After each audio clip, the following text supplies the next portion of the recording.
Bonjour à tous, bonjour à toutes, je m'appelle Delarose Ngakon et aujourd'hui je vais vous présenter deux ressources que j'ai choisies par mes soins et dont la lecture m'a transformée et m'a donné une autre vision des choses.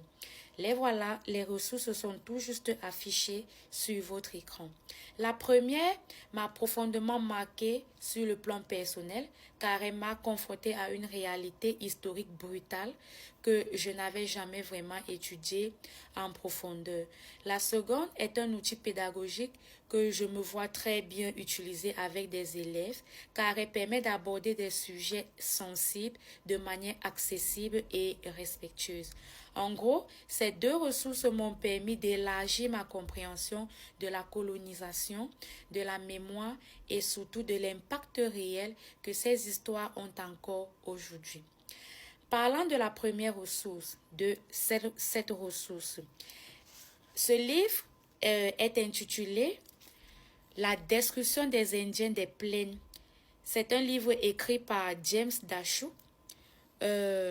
C'est un livre historique et politique.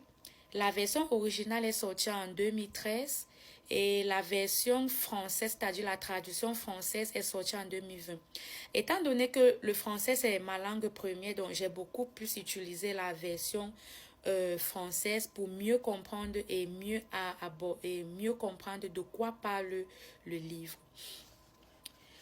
S'agissant des thèmes abordés dans le livre, nous avons la violence coloniale, nous avons la famine organisée, nous avons le contrôle politique par les ressources, nous avons l'assimilation forcée, nous avons des injustices systématiques. Cela ne veut pas dire que ce sont les seuls thèmes abordés dans le livre. Bien sûr, il y en a encore plus. Mais là, ce sont des thèmes qui qui ont le plus attiré mon attention. Pourquoi est-ce que j'ai choisi ce livre? Ce livre m'a vraiment bouleversée. Parce que Dachouk y décrit avec précision comment l'État canadien a organisé la destruction physique et culturelle des peuples autochtones, des peuples.